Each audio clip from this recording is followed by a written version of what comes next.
They did all the tests on Rick, and the tests come back and they were very negative, and the doctor said, forget Rick, put Rick away, put him in an institution. He's going to be nothing but a vegetable for the rest of his life.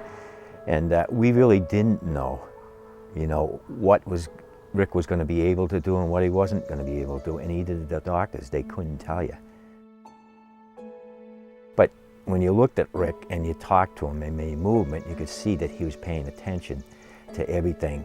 And especially when he started getting older, when you talked to him, he'd look right at you.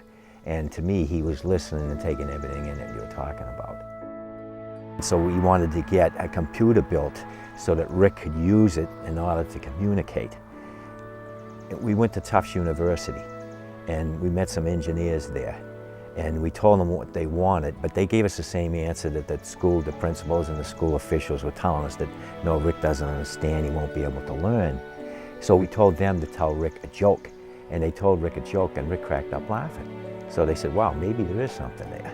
And they built what they called the TIC, the Tufts Interactive Communicator.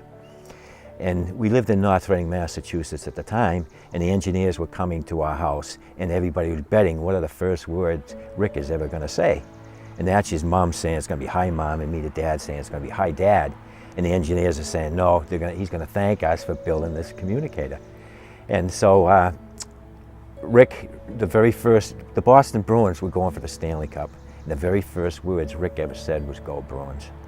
So we knew right then and there that he was paying attention and he knew everything that was going on. And he really enjoyed being involved in sports.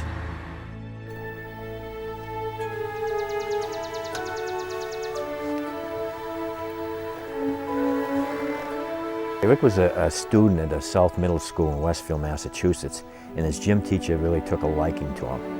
And he was also the basketball coach at Westfield State College. So he used to take Rick to some of the basketball games. Well, at one of the basketball games, they made an announcement that one of the lacrosse players from the college had been in an automobile accident, and he was paralyzed from the waist down. So they're going to have this charity road race to try to help raise some money to help him pay his medical bills. And Rick came home with his computer that night from the basketball game. He told me all about it. He said, Dad, I have to do something for him. I have to let him know that life goes on even though you are paralyzed. He says, I want to run in the race.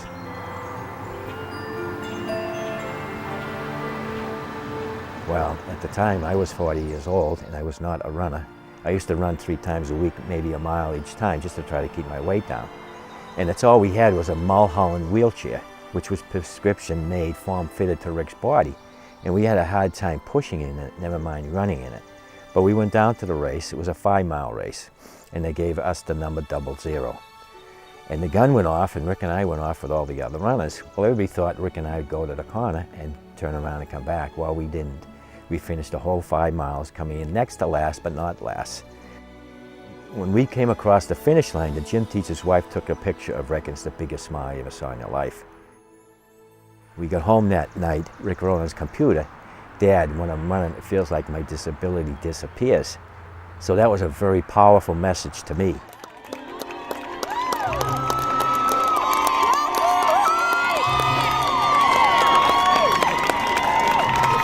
The experience of Rick telling his dad that he didn't feel disabled when they were running was dramatic enough for Dick to create an eye of competing with his son. What started with a simple fundraiser has developed into a racing career driving what is now known as Team Hoyt. Together, they have competed in over 950 races. They have been recognized for their vast achievements and have competed in the Boston Marathon for 25 consecutive years. But their desire to compete did not stop there.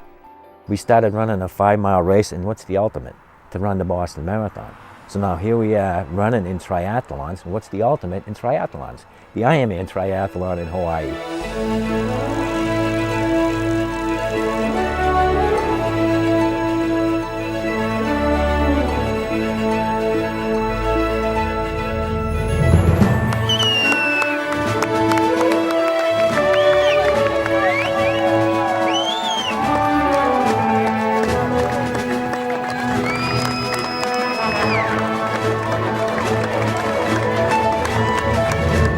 Rick is 42 years old, that kid that they wanted to put in an institution. You know, he's graduated from public high school, he's graduated from Boston College, he's competed in 950 athletic events all over the world, he does speaking engagements all over the world, and people look at him and say, wow, look what he's done with his life. I may be disabled, but I live a very fulfilling life. If Rick hadn't come in my life, I'd probably be a couch potato, probably weighing 250 pounds, who knows.